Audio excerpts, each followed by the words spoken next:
Welcome to Recruiting.work, a place to connect, communicate, and collaborate on all things recruitment. This session is brought to you by Outmatch. Just as Recruiting.work brings people in the talent community together, Outmatch brings recruitment technologies together, combining assessments, video interviewing, and reference checking software. They're creating a more holistic, more human hiring experience. Learn more at outmatch.com. All right, let's jump right into it. Thank you, everybody, for attending another session of Recruiting.work, where peer practitioners from across the industry get together and talk about various topics, all pertinent to our day-to-day lives in talent acquisition. Today, our topic is 5 great ways to spend your recruiting budget. I hope it's not a little bit too late because we're almost getting to Q2. I think everybody kind of spends their money as they go along throughout the year. So hopefully we'll have some ideas on how to spend that budget if you got it and if you have a little one. With us today, we have Andre Heslip. Andre, did I get your last name right? Yes, sir, you did. Perfect. Out of Raleigh. We have Matt Liptek out of Boston. We have Lisa Bowen out of, Lisa, I'm going to say Cincinnati. That's your closest big city, right? Yeah. Lisa out of Cincinnati and Tara out of the Big Apple in New York City.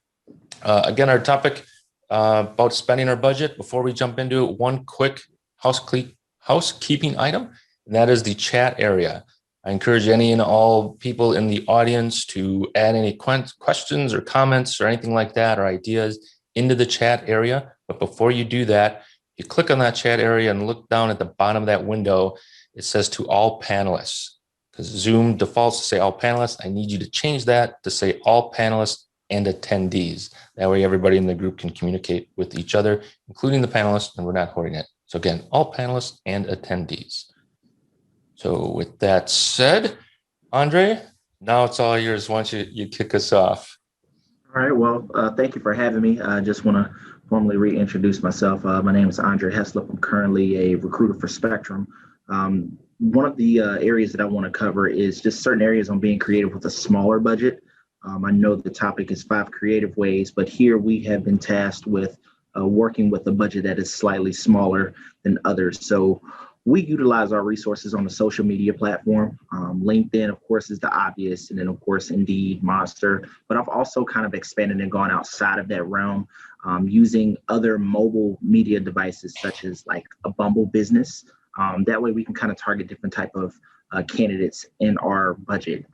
This gives us the opportunity to really use that platform and not necessarily have to spend as much money or any money by creating those personal yet professional profiles. Using my Facebook profile is also another alternative way that I go about. I have a business side as well as a personal where I'm able to post my requisitions. We've kind of strayed away from the Craigslist. Of course, you kind of get a lot of other applicants that really apply, and you're not really trying to target those specific applicants, and you have to be very specific on how you post. But going to creating flyers through our actual internal website, we have, markings of our own watermarks, and so therefore we're able to use those flyers to kind of post. We go out and about to different stores. Of course, I was hitting the ground running, going to the malls, passing out flyers, going to different shops, libraries, just really creating that awareness. And then, of course, using the business card tactic, passing out business cards, sparking up the random conversations in Food Lion, Walmart. Hey, have you ever thought about, going into customer service video repair whenever I'm in the checkout line with somebody, or just overhearing somebody complain about Spectrum and then just saying, hey, you don't really like that. Have you ever thought about maybe going into customer service yourself? We have positions available right now, just really starting that conversation and, making that a very warm, transition into selling them on the roll and just really speaking about what we have to offer here. And those are just a few antics and tactics that I use. So. Andre, kind of around the comment around Craigslist, right? That it's not as fruitful that it may have once been, what have you. Do you use a tool? The one that comes to my mind, I don't think I've ever used it, was JobTarget, or a tool that lets you manage job postings, where if you need to get local, right, where proximity is crucial. Do you use any, and this goes for all panelists too, do you use any job management posting tool or anything like that? Well, with Craigslist, of course, you have a specific way that you can target in the area. But of course, the candidates that you're targeting, whenever they're looking on Craigslist, they still might not be applying correctly, or they may not have the right background to fit in. And it's all in how you post. Because a lot of people are going on Craigslist looking for, other things outside of work. So when you're looking for like cars or, other items and stuff to purchase and buy, they may just click that profile and start sending emails, but then you have to redirect them back to the actual job site. And it just becomes very complicated because you're not getting the same type of traffic that you really want to attract like you would just posting normally, like on an Indeed or a Monster event. So Have you guys ever heard of JobTarget or any other tools like that? Yeah, I actually got rid of JobTarget at my last company because what JobTarget was doing was it was blasting out to all these different sites and it was drawing traffic in, but it wasn't necessarily the right traffic. And we were spending a lot of money on JobTarget. And I went to the sales rep and I said, we're going to get rid of it. And he was flabbergasted. He couldn't believe that somebody would actually get rid of JobTarget. And I said, it's just not the right tool for what we need right now. Software developers, marketing, finance, it wasn't drawing in the right types of candidates. And I just thought it was an extreme amount of money to pay for it, but it may work in another type of organization. I was in a software company. It didn't necessarily work for me. Yeah, I think sometimes those tools work for job functions where the talent isn't available for that long. So you constantly have to be in the market, but it can get very expensive. Yeah. When I've sort of evaluated posting tools or services or what have you, I always looked at, are they producing interviews, right? Sort of speaks to the quality of the applicants versus, how many applicants did we get? That's irrelevant to me. It's how many interviews did your site produce is what I would look at. We had one place, there was an industry board. I won't name this one. It was an industry website that had a job board. We got 0 interviews out of it, but the business line read it for their profession. So they wanted to be posted in there. So the deal was, hey, we'll post it there, but you got to pay for it. Cause it's like $250 a pop. It was just sporadic. So that's our justification is it's kind of a branding thing. It's not a produce qualified candidates type deal. We sort of looked at measuring that spend. America's Job Exchange is similar. America's Job Exchange, the old America's Job Exchange, it was bought out, but that would serve 2 purposes: to blast out to various job boards, but also the diversity job boards, the veteran job boards, those types of job boards to make sure you're in compliance as well. We paid like $5,000 a year just for America's Job Exchange, just to cover us on OFCCP and the affirmative action and so forth. So that was a good tool. Andre, I have something that I'm going to talk about when I talk about college recruiting a little bit, but if you haven't used Handshake, I definitely recommend that because it posts your job to all of the job boards for the colleges that are in your areas, and you can actually pick which ones you want. We have about 30 that, I post to all the time for part-time and full-time frontline jobs. And we get I think we get a good response from it from our local colleges. So might be something and it's free. Good tool. So that's a Mark Zuckerberg baby. Is it? Handshake. Yeah. We actually do use Handshake as well. That's one of those other sites that I didn't mention, but yeah, we actually use Handshake also. Just getting outside of that, just really trying to find other creative ways. I know the company that I'm with now, we're developing another way where we can reach out to local colleges within the local area where we can send emails and, contact the career boards and job boards. So those are certain tactics that we're coming up with now that we're actually using. So. Has anybody ever used an email marketing tool? I use Constant Contact as my email marketing tool. There's quite a few out there. I chose Constant Contact. It was kind of pretty much the same as what it could do as the other ones, but it charged me based upon the amount of people I had in there versus the number of emails I sent. So I just wanted to have a constant price, could send as much as I want. I know it's going to cost me my budgeting. You can use it like it's not an applicant tracking system, right? It's just an email marketing tool, but you can have easy landing pages. Kind of like it allows you to recircle back. You can do pipelining it and tagging and categorizing it. There's relatively low cost for what I could do with it. It was like a poor man's version of a CRM, in my opinion, but it could do it. for coming up with like cheaper tools that do the job. Have anybody used any type of a pipelining tool? And that's sort of what I used it for. In one of my previous roles, we use Zoho, which Yeah. is a CRM. Yeah. We use that, and then we use Zoho Creator as the ATS, if you will. There's a lot of outbound calling, but I think now a lot of the applicant tracking systems, like our applicant tracking system, is allowing us to do kind of that email blast to people that have applied previously and things like that. So I think that a lot of that's being incorporated into the actual ATS.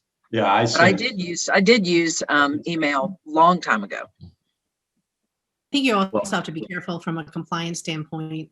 You know, there's still the legislation around data privacy that using things that give the candidates control over opting in and opting out becomes a vital part of what we're doing. So it's hard to use standalone systems anymore, because if somebody says, well, I don't want to hear from you anymore, you have to be able to extract them from everything. And also, you know, the number of legal inquiries that are coming up, I'm hearing is on the rise. And so you really have to be able to track how you've been both marketing and selecting people as part of that process. So having an integrated solution can be a big plus. I would argue implied consent would be my defense. I don't want to Some get anybody lawyers into trouble. Some lawyers do not believe that. I always say it's better than a sticky note on somebody's desk. Yeah, I know. To your point, almost everything seems to have the opt out, right? And then it's like, well, if I opt out of, if you're using multiple systems engaged and you opt out of one, kind of the reverse of implied consent is the concept of implied removing from all your stuff. Then are you talking to and stuff like that? That sounds like a whole other topic we could get into on that one. All right. Thank you, Andre, very much. Matt, can we sort of jump over to you into your topic? Sure. You know, I've brought this up on other panels before, but I think the most important piece to use a budget on coming into companies is for the branding opportunities. Many of the companies I've come into have a problem with telling their story, the brand, and the employer value proposition. And I think that what I usually do coming in, and I'm talking to a CEO or I'm talking to a CHRO, about ways of spending the TA budget, first and foremost, in order to attract the right talent, is to spend money on getting the word out there about the company, spending it on telling the story, partnering with organizations that can help you do that, whether it be on social media. And if you don't have a budget, trying to think of creative ways, as Andre mentioned, creative ways to tell that story or get the word out about your jobs, get the word out about the company culture, and talk about life at the company. So I partner with some organizations in cities that I was looking to find the right talent, various different types of networking groups, councils, technical councils, technology pieces, because I was looking for tech folks. But even if you're not looking for tech folks, marketing folks, I mean, any of these types of groups that you can tap into that are able to be that third party to tell the story and to brand the company accordingly. And there's a lot of different types of groups like that. The budgets for those groups, they differ, you know, built-ins and so forth. They could be very expensive and very extreme, but there are some different types of branding groups that are not as expensive.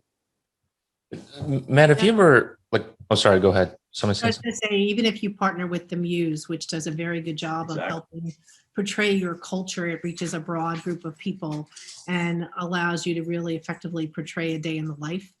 Yeah. One of the reasons I like them is that they give you a pretty good data set on the type of people that come to them. So, you know, are you getting kind of corporate function people versus technologists versus startups versus other things? I think it's really important to know the audiences that are coming to those, what I'll call microsites, to understand if it's going to be free or cost something. Are you getting the type of talent that's coming to a micro pool, so that you can say this is better because it's so concentrated in the skill set that we're looking for that it's worth the extra money, versus on LinkedIn, you know, most of us probably think that technologists get numb to all of the in-mails they get. from LinkedIn. So they're more aligned to go to a community that they believe in and that they trust. And they're going to be inspired by somebody who's finding them in that pond that they're in themselves as well. Yep.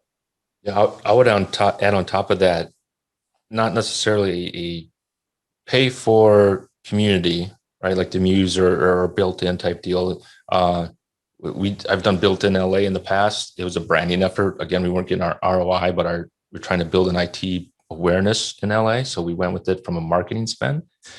But there's like, I've been playing with Tableau, right? Trying to learn data analytics and stuff. They have communities in Tableau, location based across the world, which are just local people who love the product, get together and talk.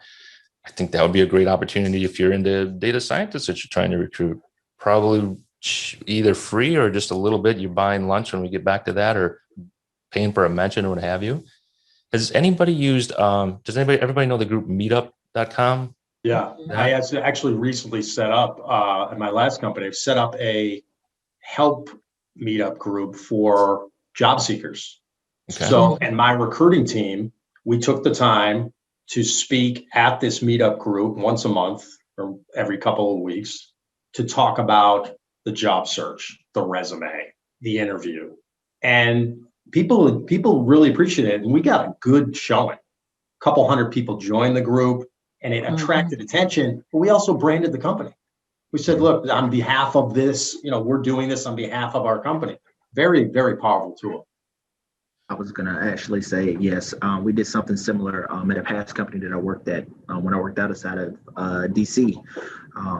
The telecom communications company that we worked for, very private owned, but dove into specializing in fiber optics and internet. So that was what they specialized in. And so the tactic was to, of course, sell our resources, our data centers that we had throughout the company, or throughout the country, actually. And so we had a meetup that we also did within our local area of the DC area, but we also had a virtual meetup where we actually attracted other companies and organizations to hear what we had to offer, to talk about what type of speeds we had to offer, the package deals that we had to be able to present as well. So we had a group of recruiters that, of course, jumped on to a Zoom call like this, and we presented what we had to offer and what the positions were. And then we actually had a couple of our account managers kind of chime in and really dive into the specificities of what the package would cost and what they're offering, how long the contract could be. So that was something that, we definitely did as well in my previous company. Now, have you seen it where budgets are getting line items being allocated to partnerships, if we can just call it that, external partnership?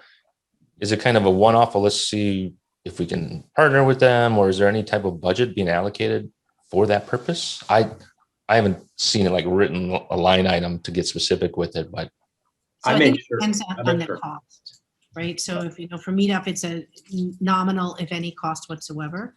But if you're talking about maybe diversity partnerships, those can get very pricey. And again, I think we all have to understand there's, for D&I in particular, there could be so many different parts of an organization that are paying for things that you want to make sure that you're getting one of the ROI on whatever it is you're doing. I think the other thing that I've done is I've gone to the businesses and said, what professional organizations do you sponsor? And I'd say, 75% of the time, there's something in that partnership agreement that they're already paying for that has a talent acquisition component that they're not activating. So it could be that there's advertising space. It could be that there are job postings that we don't know about. It could be that they can give a webinar. And we've leveraged opportunities to amplify the brand at no additional cost, but partner with the business unit who pays the money to say, let's effectively manage the contract together so that we can be there and, post 10 jobs a month or do a quarterly webinar talking about what the company is, that they were not necessarily doing more than just putting a logo on a page. And so there are oftentimes, pieces of contractual partnerships that can really be good for talent acquisition as well, particularly if you have a company that has to do continuing education credits, right? Whether it's a technical skill or compliance related. oftentimes, employers are belonging to these professional associations, and there's usually something else that's there, or you can tag on as part of that process. Even teaching something can give you access to a pool of people. Yeah, I mean, Well, most in one of, of, oh, sorry. In one of my last roles, my team went to all of the networking events for the professional associations that we belong to, not to recruit, because you can't recruit, but you can network. And, just teaching them how to go and network and meet people later. Sorry, that was my dog.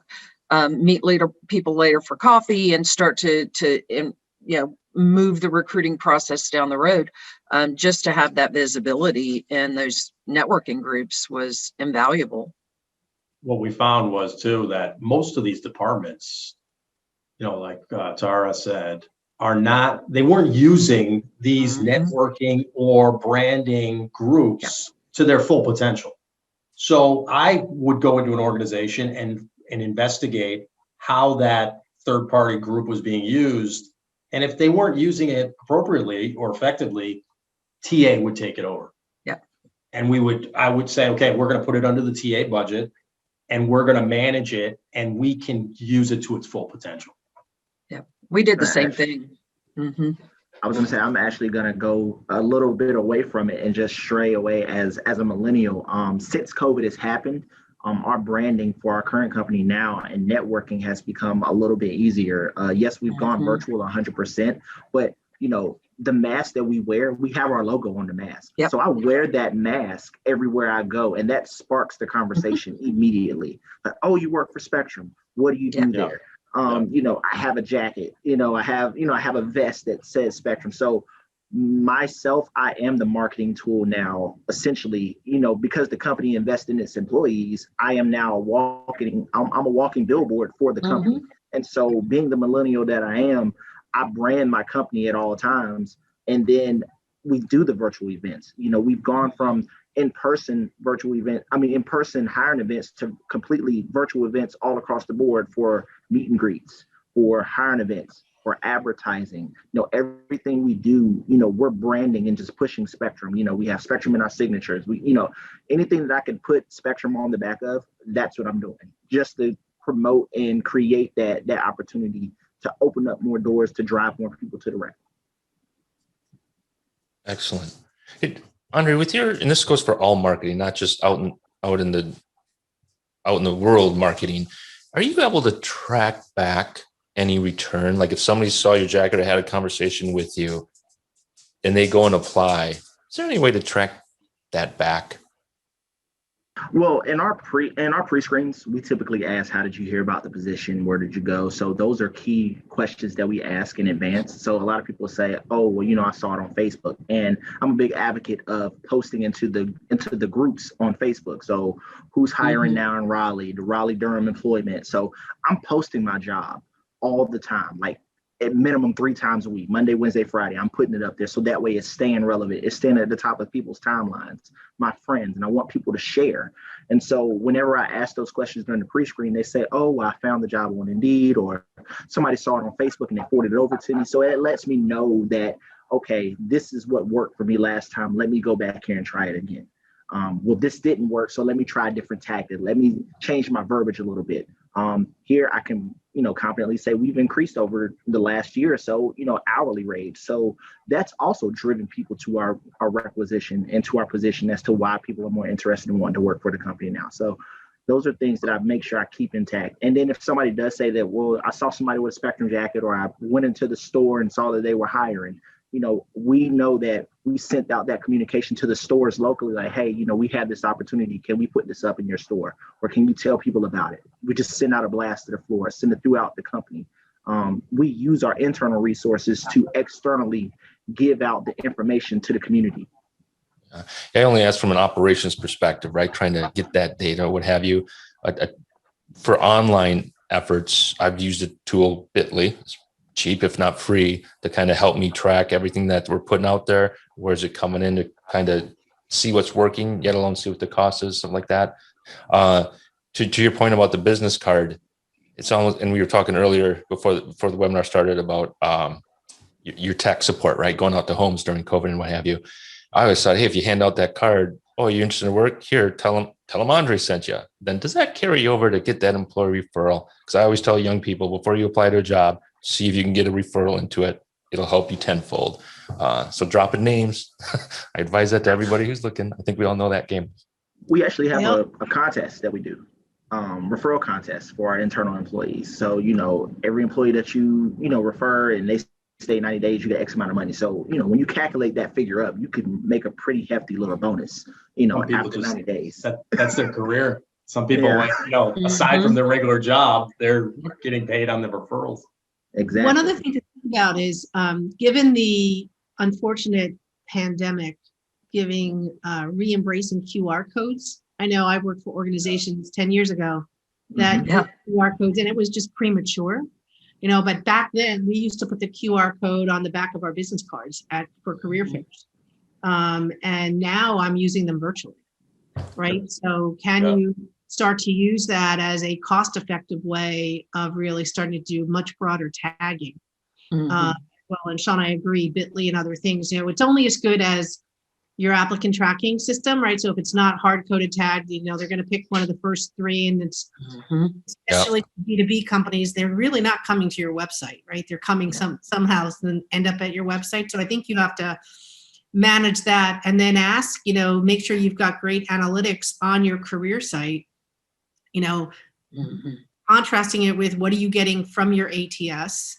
And then just honestly, sanity conversations. I always try to say to the recruiter at the end of the day, if we can track 2 levels in the ATS, your job is to validate that, right? If one is empty, if they say the web, what does that mean? Or if they say this or that, if it's not a referral, because it does, it is a critical point to say, are we getting the bang for the buck out of these tools?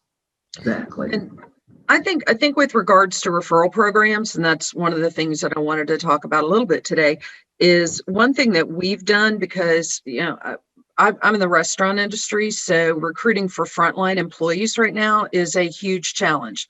A lot of people have left the industry entirely because of the customer facing part of it, and there are a host of other reasons that make it particularly competitive right now. So we've actually customized our referral programs or allowed our operators to we have 93 locations. So we've allowed our operators to customize the referral program to match what the urgency of their needs, the number of people that they need, and looking at their referral pool, which is their employees. If they have a lot of younger folks in their restaurant, it's probably going to be smart to pay early rather than make people wait a long time, so we can pay part of it in the beginning and we can pay part of it down the road. And the up to a fairly significant amount for hourly employees is at the GM's discretion. It has to be approved by a vice president if they go above a certain amount, but by and large, they're able to say, I'm going to pay the first day somebody starts, or I'm going to pay the first week after they finish training, and then I'll pay you another amount in 30 days. So, really to say a referral program needs to be fluid based on the urgency of the need and what needs the restaurant has. And that's something that I think a lot of companies maybe don't look at or don't consider, is to say, maybe we just need to have a very fluid referral program and customize it to the need. So that's something that has worked very well for us. And we're finding that we're getting a lot more referrals. And of course, the benefit of referrals is typically lower turnover, higher quality of higher. I'm so sorry. My dog has the zoomies right now and she's acting insane. Better ROI, shorter hire times. And it's really good for morale as well. So people can see that there's a way for them to earn additional money. So I think it's a good thing. Lisa, whose budget does your ERP bonuses come from? Is it the operators, the local restaurant? Is it corporate? Is it HR? Every restaurant has a recruiting budget for every period, and they use that however they choose to use that. Sometimes they'll do it through advertising. I've been trying to push them away from advertising because frankly, based on the data that I'm getting on our advertising, it's not really working right now, and it's not working in an effective manner. It's a huge money. It's a lot of money. So I've encouraged them to make their referral programs richer, and also look at, from a management standpoint, how can we look at, driving people from internal hires to go into management. So there's a lot out there, but I'm finding that for the first time, even with significantly increased starting wages, the hourly pool is just not out there right now in our industry. And we're having to be extremely creative on how we're going to go out and get more done with less, or try to find different resources for driving applicant flow. Yeah, you're the second person recently that has told me that the market is tough for hourly workers right now. It's really, really, really difficult. And I've been in recruiting for over 20 years. I have never seen. I've been in retail, I've been in restaurants, I've been in real estate, and I have never seen it the way that it is today. It's funny, Sean, that you brought up promotions or people moving internally in companies. And as you know, I'm interviewing from several positions myself. And one of the biggest questions I'm getting is, how would you roll out an internal mobility program? And I've never gotten that in my years of interviewing for TA roles. That question, it's not come up. No, it's coming up more now.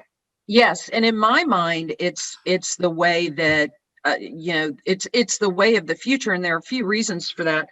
Also, something that was on my list to talk about is because there's an expectation of career visibility from the generation that's entering the workforce. They want to know how am I going to move forward in your company? And I actually did a little bit of research. There's for the companies that offer either management training programs or training programs, apprenticeships, internships, only about less than 40% of companies offer that. And that blows my mind, right? So you can actually differentiate yourself by offering some kind of a program. I did it in one of my previous companies.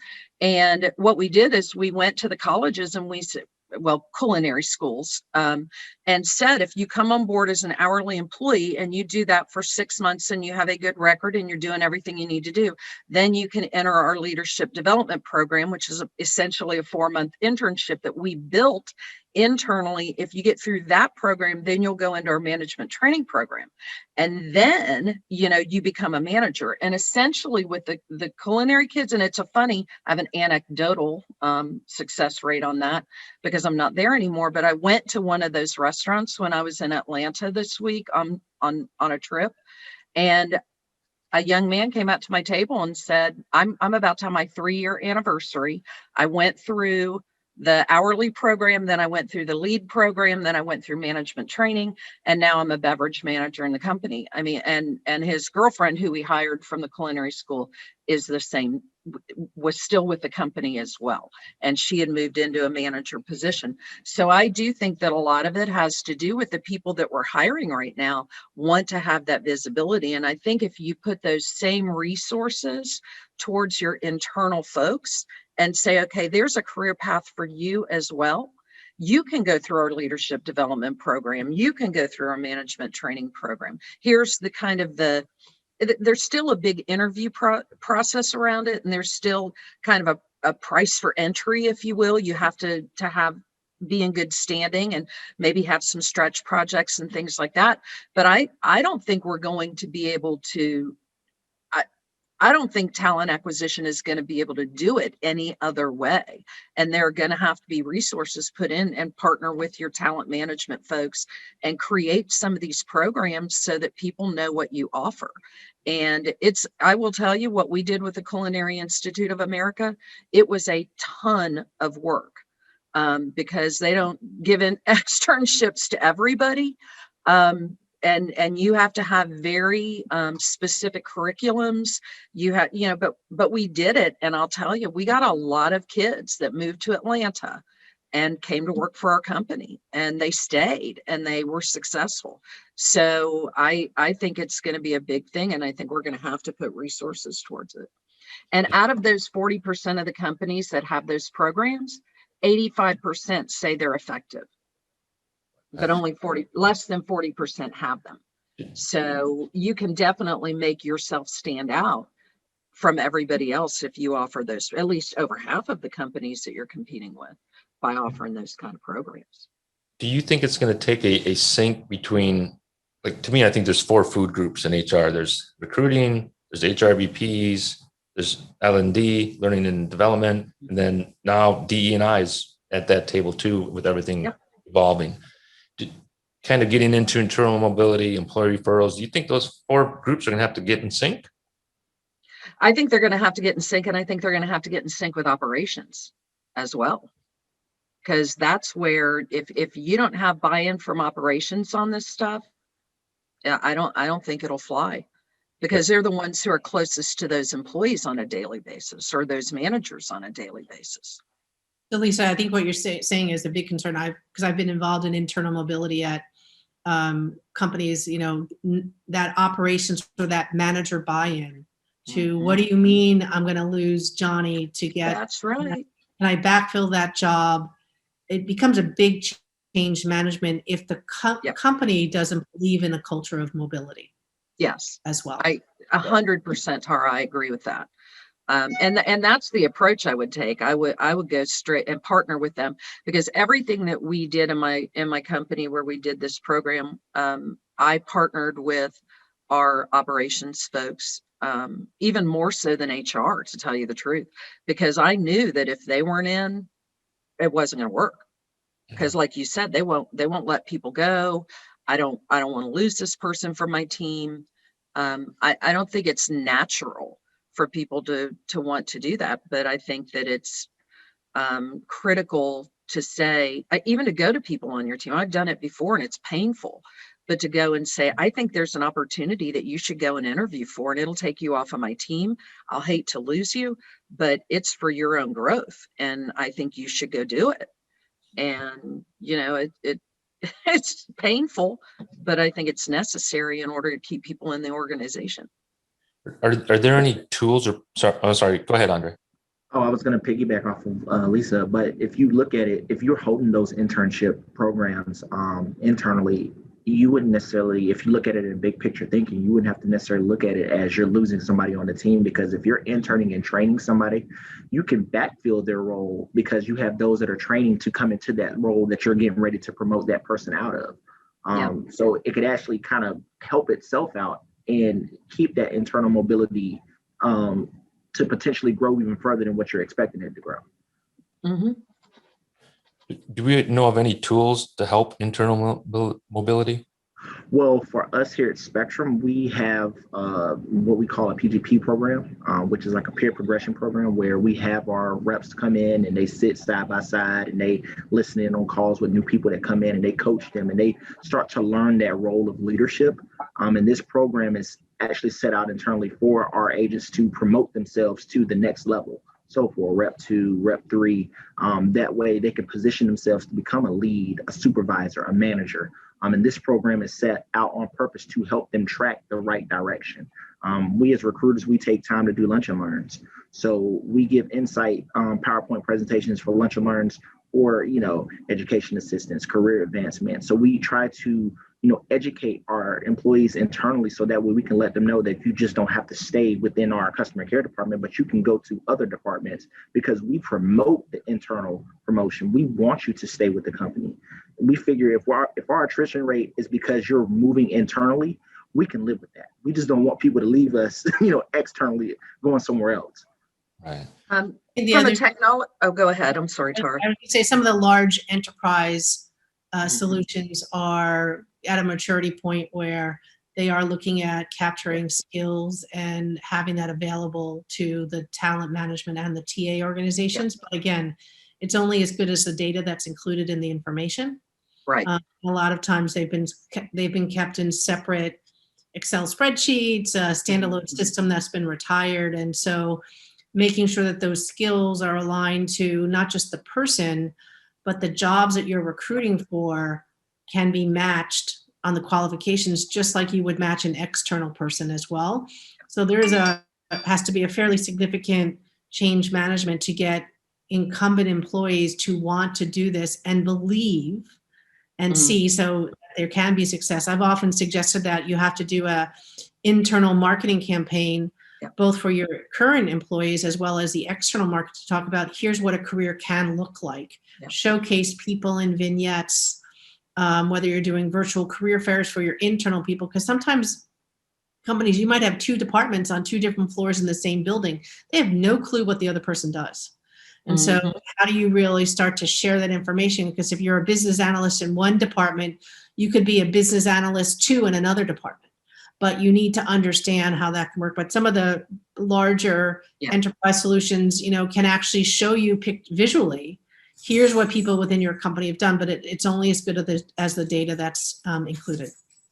And I think too, we did something in a previous company that I worked with where we did quarterly career conversations with everybody on our team. I had 20 people on my team, and I did a career conversation every quarter with them. And it wasn't about their performance currently in their current role. It was, what do you want to learn over the next quarter that's going to help you with your career?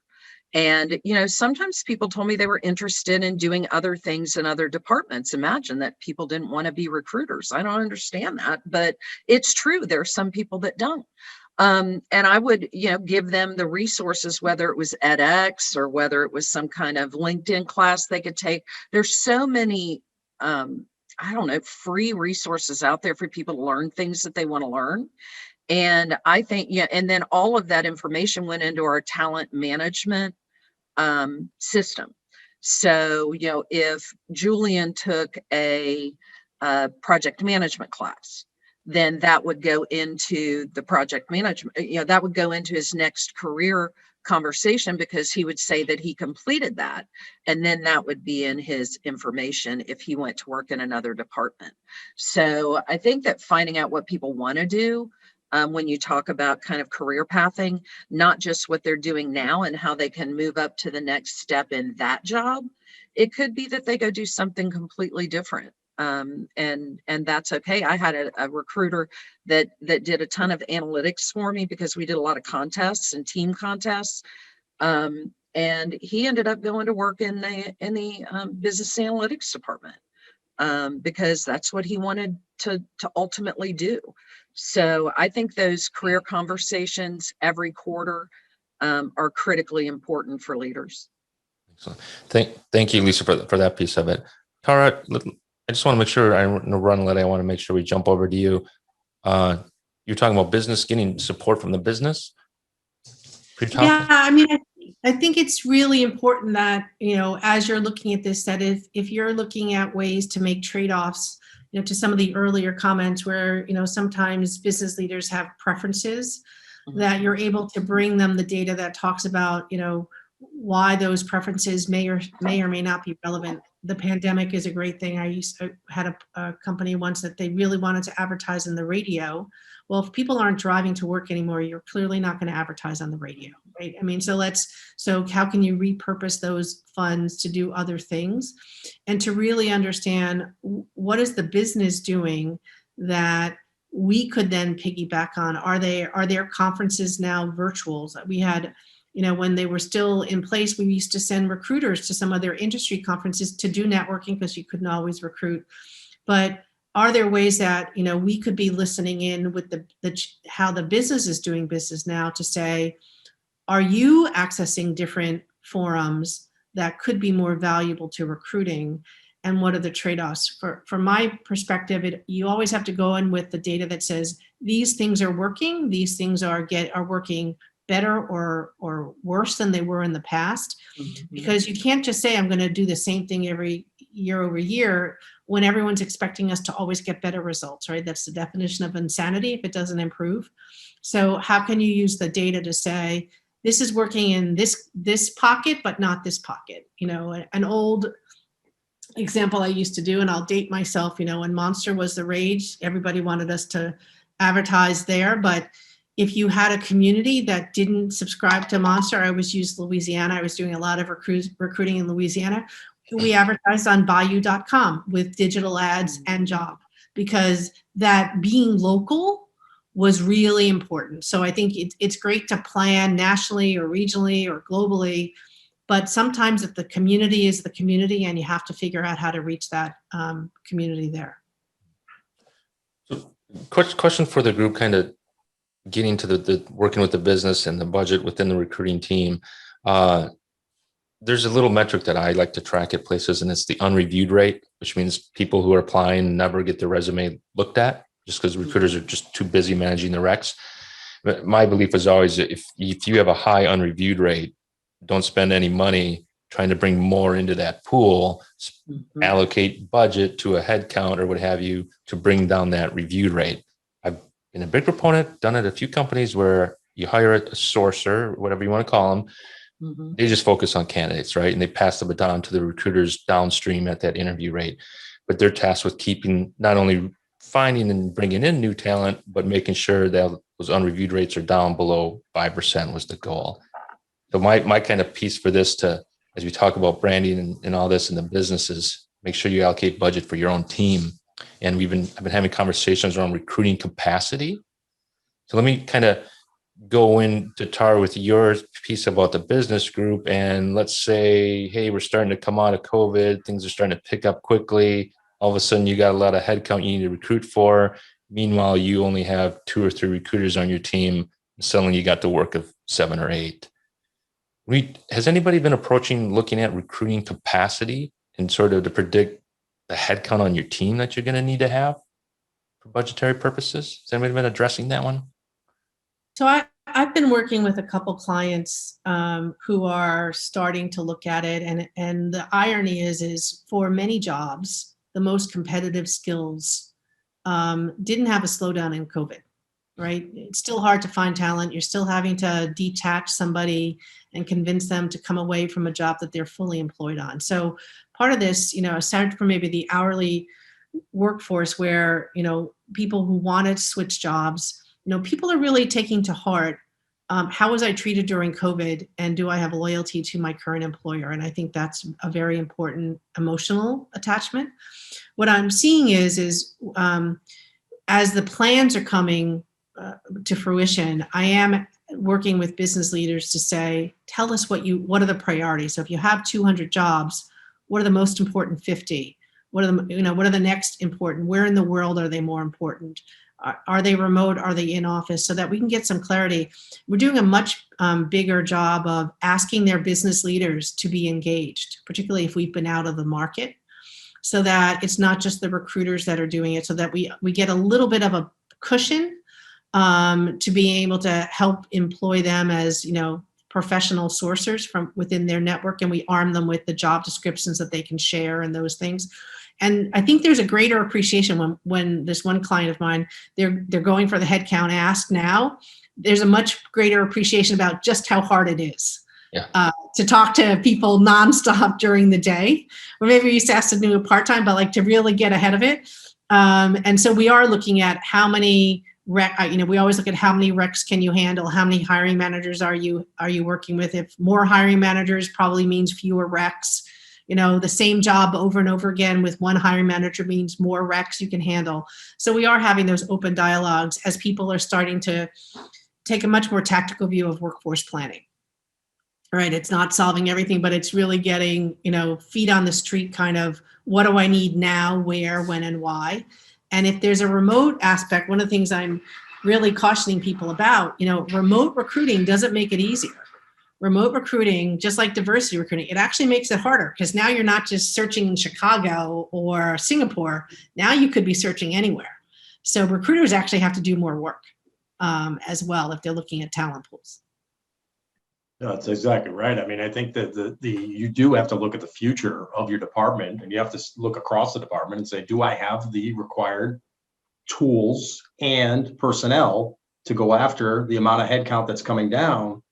But also, too, how are you going to strategize for some of those roles? I mean, these are going to be high volume roles where you can have, one recruiter concentrate on one role that's 50 different openings.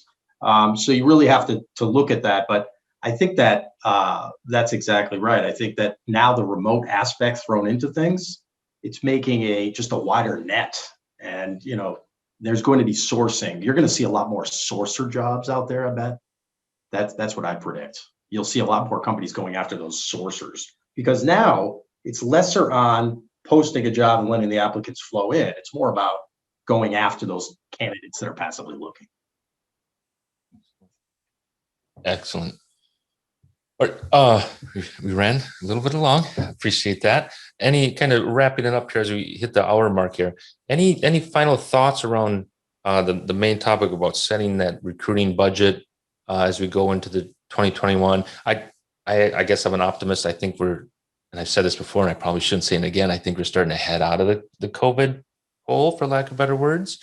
Fingers crossed. Let's say that that's where we're going. Any final thoughts around being prepared on where your spend is and what your team structure is like as we sort of move through 2021? Any final thoughts? No? I think you have to really understand which recruiters use which tools the best, and make them super users and understand if others aren't adopting. How do you either get them on board, or do you need all these channels? Right? I mean, if you're paying for things that you're not using or you're not getting the results, is it worth the money and the time? Or do you really start to segment the tools based on the effectiveness and not spread things like peanut butter? That's good. Measure impact. So what I would say is measure impact. That's where you set your budgets, where you get your most bang for your buck. Yeah. Okay, I won't put anybody on the spot. I'll thank you everybody for another session. I thought that was really good. I think we got into some interesting conversations there. But with that said, thank you very much for everybody. Enjoy the rest of your week, and I'll talk to you all soon. Thank you so much. Thank you. Bye-bye. Take care.